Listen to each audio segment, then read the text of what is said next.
So, Ukraine invades Russia, of all things, with US backing, and these two are losing their shit. Guys, welcome to the channel. And yes, it's happening right now that Ukraine forces are attacking Russian territory and moving along and causing quite a bit of disruption, which I assume is the purpose of it all, and I find it to be quite legit. But let's listen to what the folks from Breaking Points have to say about it. We have a crazy situation right now in Ukraine. Media barely even wants to report it. The United States is currently backing a full-blown invasion of Russia. Let's go ahead and put this up there on the screen. This is from the Institute for the Study of War. Of course, you want to color in and keep in mind their own bias, but this is basically the best data that we have. Russian forces have been pushed back some 30 square kilometers or so inside of their own territory. 30 square kilometers? That's nothing. Well, that's nothing at all. What are you people even talking about? And again, this is internationally recognized Russian territory, not territory that they have previously claimed in the Kursk region of Russia. According to Russian officials, some 100,000 Russian citizens have had to flee the area. There are approximately 1 million who are there. There are several towns that have been taken over by the Ukrainians in a so-called shock offensive. Now, the reason why it's a shock is that, according to the Ukrainians and to the U.S. narrative, this is supposed to be a war of defense from invasion. So to counter their invasion, Crystal, they have decided to invade territory which they deem Russian. Now, philosophically, I don't really have a problem with this. Of course, whenever you're in a war, you should be doing whatever. So if you don't have a problem with it, why are you having a problem with it? You see the irony here? You need to. The issue is not what the Ukrainians are doing. It's the fact that U.S. NATO weaponry is being employed to literally invade Russia. Yeah. And when we flip it around and we consider what it would look like here. So let me get this straight. They're okay with this being what war actually is, especially in such a... I mean, you're not talking about you're talking about a brutal war that's been going on for years where civilians are constantly being massacred. And you said yourself that you understand why they're attacking Russia within their own territory, but the problem is that they're using the weapons. What is it that you expect them to do with the fucking weapons that you gave them? Which you didn't give them anything. They will have to pay. For people that watch this and still don't understand this, you didn't donate or give anything to the Ukrainians. You sold weapons to the Ukrainians, all right? This is something that's being said all the time. Like, oh, we gave them...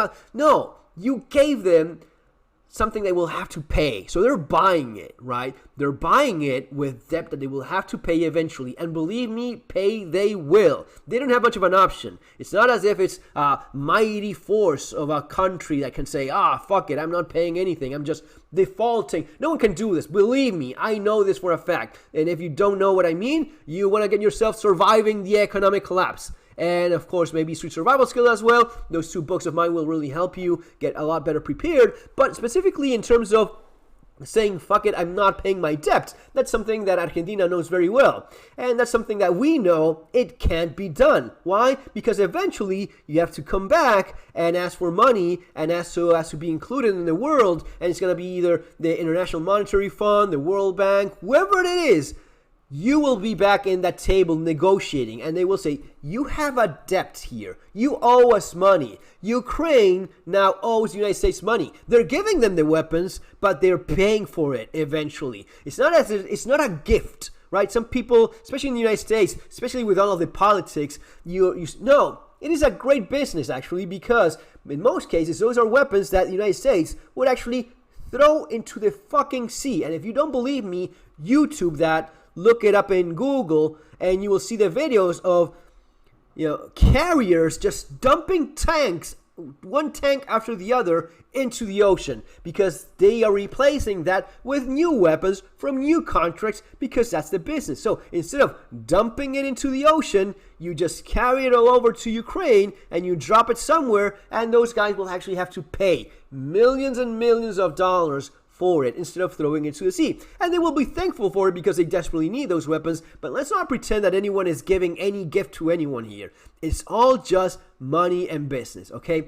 But if you understand that they have to defend themselves, then why is it that you have a problem with them doing something that is useful and successful and actually works? This is not disputed territory. This is internationally recognized an invasion. And that is literally the justification for every dollar of the hundreds of billions that we have shipped to Ukraine, is to defend against this invasion. And then just consider, can any great power nation sit there and tolerate an invasion of its own territory? Again, this is breaking point, so it's usually going to be a little bit more in the left-leaning, right? So I understand why they take a more, oh, poor Russia's now being invaded. No. He just said that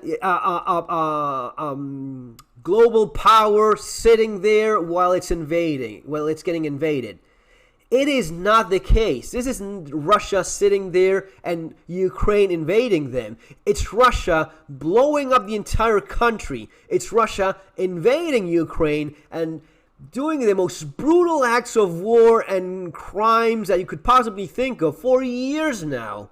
And Ukraine being desperately trying to stop them. That's more of the actual picture that you're looking at, instead of, yeah, poor Russia was just sitting there, just doing Russian things, drinking vodka, and all of a sudden, Ukraine decided to attack and invade.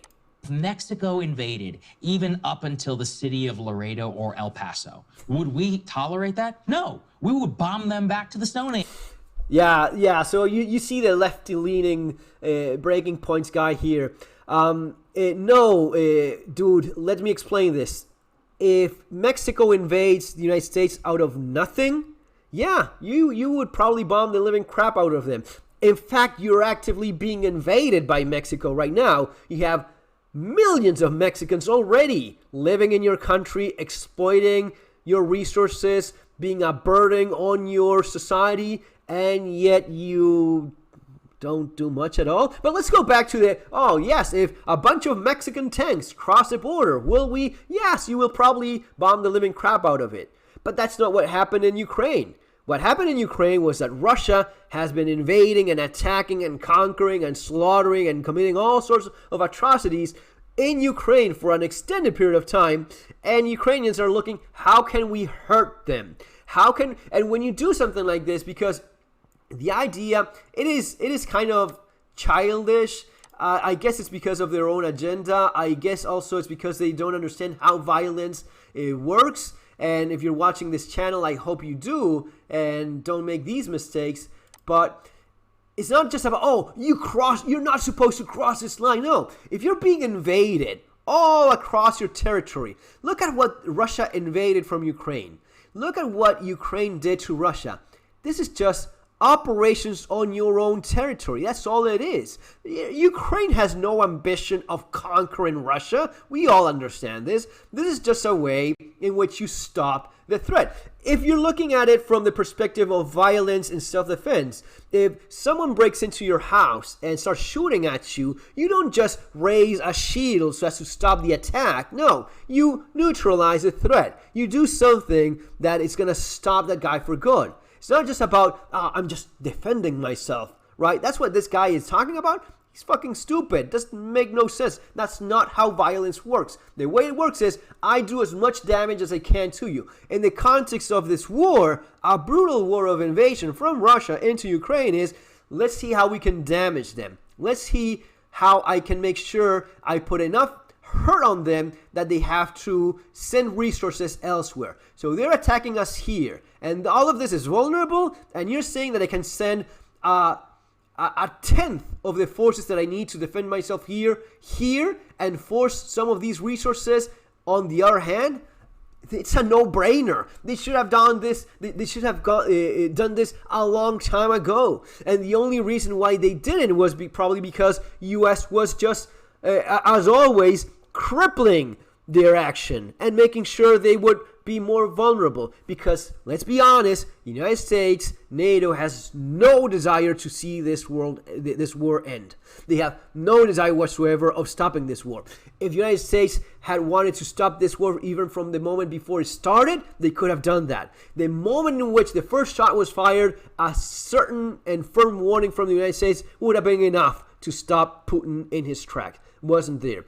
If the United States wanted, it would have blown up all of the forces in Ukraine, legitimately, with all legal backing from the invasion of a foreign military into a sovereign nation, and say, we're backing our allies, our friends. Oh, but they're not NATO. It doesn't matter. How many operations across the world has the United States engaged in, and who the hell is checking if they are any paperwork backing it or not? If you want, you just do it. That's the way the world works. But they didn't do that. They like the idea of seeing a forever war, another pit to throw money at and get business going. That's what all of this is about. We're selling some of these weapons. We're not only selling, we're financing the new weapons we're getting by selling the old weapons that we have to a country that desperately needs them. All of that money will have to be paid in no time. I mean, within the context of countries and conflict, it's going to be in no time at all. Ukraine, eventually, in any way this ends, Ukraine is going to be needing a lot of money. And the only way they will get more financing will be if they accept that they have to fulfill their obligations already existing with the United States and anyone that gave them anything. It is extremely little the amount of money that Ukraine was just gifted out of the kindness of the military-industrial complex heart. That's not happening. That does not exist. It's not a thing. So yeah, so much about Ukraine invading Russia. It is completely understandable and probably should have been done a long time ago. And I have no doubt that it's going to be helping them if they continue this in terms of, yes, Russia will have to send more resources to this region so as to secure their own country from the attacks in just a little bit. It's not even visible, that tiny of a incursion it is. So compared to all of the territory invaded by Russia, nothing, man. And most to the point, there's no intention of conquering any Russian territory at all, just a way of hitting, diverting resources elsewhere. Guys, it's going to be all for now. See you in the next video. Take care.